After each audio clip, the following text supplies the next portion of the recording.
The infernos of Black Saturday were the worst bushfires in Australia's history.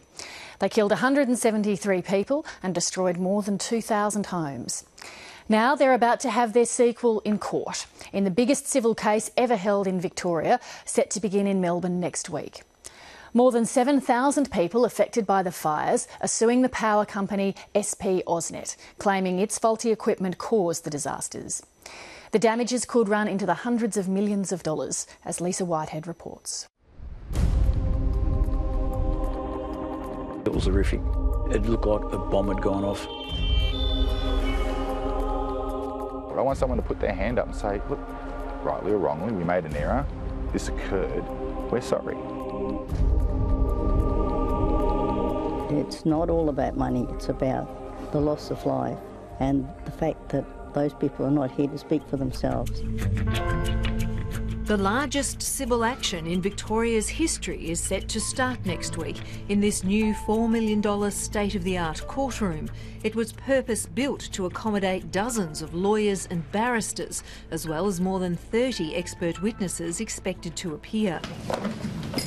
7,500 people affected by a devastating bushfire on Black Saturday have registered for the class action against Singapore-owned power company SP AusNet, whose faulty wire is alleged to have started the fire.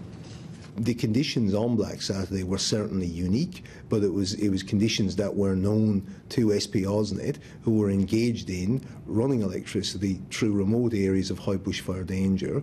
We say, given the knowledge of the circumstances on the day, there was appropriate steps that they could have taken to reduce and remove the risk. The case is expected to run for 9 months. In a legal first for Victoria, thousands of people involved in the class action will be able to log on to watch most of the proceedings streamed live on the internet. It's a fantastic way for people who do want to be part of the process to watch the process. And if things come up that create anxiety for them or they get emotional about it, at least they're not in a public place doing it. They can do it in their own space. On top of what you'd been through. As the fire bore down on Kinglake, Chris Ruhr and his wife and 11-year-old son were preparing to defend their home. The wind stopped. We'd had this amazing wind. I mean, it's the strongest wind I've ever felt. It was intensely hot. The silence was deafening and it went pitch black. It was at this point where I turned to Vicky and I said, you know, oh shit, here it comes. As we got outside of the house, I could watch the fire moving towards me. It was literally only a metre or so away from me and just continually moving towards me. We left the house and moved down to 30 or 40 metres into our olive grove, at which point I remember turning and seeing the house fully engulfed. Now, I still have a problem with that because, you know, that's how close it was for us. All right, mate. Here you go. And I've had consistent counselling probably every month since. Chris Ruhr has built a new house on his block, but says it's forced him to go into substantial debt. He wants financial compensation for that and for the psychological impact the bushfire has had on him and his family. The week before the fire, I'd turned 40. We owed less than $120,000 on our property. I'm now in a worse position than I was before. I've had to build to a certain Bell standard, which has, you know, encompassed things like the actual material of the walls to the roofing to the insulation to the windows, and that has added considerably to the cost of the property. I now have a loan that's nearly 3 times what I had before, and I'm nearly 5 years older. That's not the place I wanted to be in. The Victorian Bushfire Royal Commission found the fire that destroyed Chris Ruhr's house started in a grass valley in Kilmore East on the morning of February 7th, 2009. A 43-year-old power line owned and operated by SP AusNet failed and snapped, igniting vegetation near the base of the power pole. The Commission found it discharged electricity 3 more times before the circuit was stopped, and the line failure was partly caused by an incorrectly fitted component. Within minutes, the fire was burning out of control. By morning, it had burnt 125,000 hectares and destroyed more than 1,200 homes. 119 people died. A lot of people didn't know it was coming. And people here at the top of the hill and below were caught in their houses. They were caught in their houses. 29 people died in the small hamlet of Strathewen that day. Dennis Spooner lost his wife Marilyn and son Damien. In an attempt to outrun the fire, the family had left their house high on the hill in Strathewen in a convoy of cars. I waited at the gate for them and saw them behind me. I just drove out the gate, and it was only 2 kilometres up the road that I realised they weren't behind me. I sat and waited for them, and they never came, so I turned around and come back, and I only got to within about 200 metres of the house, and I got driven back by the flames. I just knew what I'd left them to, and it frightened the living daylights out of me.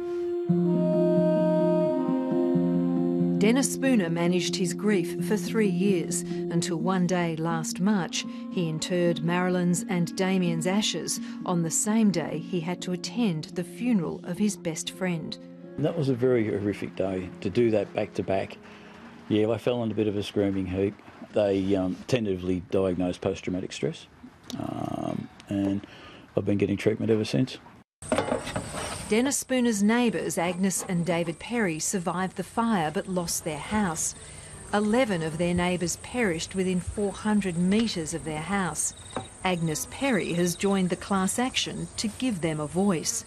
Terry and Donna next door, and Max on this side, and Irma Winton up in the paddock over there, and close friends in Chadds Creek Road. Peter Avola and Libby and Phil Perry, and there's just so many. Law firm Morris Blackburn is running the no-win, no-fee class action alleging SP AusNet was negligent. They would wait until an asset broke and then they would go and either try and repair it or replace it if they couldn't. We say that's not an appropriate asset management response when you're running electricity through remote areas of high bushfire danger. The asset inspection technique adopted by SP AusNet wasn't appropriate and failed to detect defects on this line, which should have warranted further investigation and its replacement before Black Saturday. SP AusNet has already agreed to settle a $19 million class action brought by victims of Black Saturday's Beechworth fire. It's also fighting another claim lodged by victims of the Murrindindi bushfire that killed 40 people. SP AusNet declined a request to be interviewed, but said it intends to vigorously defend the claims. It said it has undertaken extensive analysis and testing and believes a very different story will come out in court from that which is presently understood about the causes of the Kilmore East bushfire. In defending the claim, SP AusNet is pointing the finger elsewhere, in turn suing fire agencies, the Victoria Police and its own subcontractor. SP AusNet then brought claims against their subcontractor that was responsible for the asset inspection, and they also brought in 3 agencies of the state, being the CFA, the DAC and the Victoria Police, in trying to sheet home some responsibility to them. After a string of delays, the case is due to start in the Supreme Court on Monday. Even if the class action succeeds, Dennis Spooner says no amount of money can compensate him for his loss. It's not going to bring Marilyn and Damien back. It's not going to bring all the houses that got lost, all the stock that were lost. It's just compensation.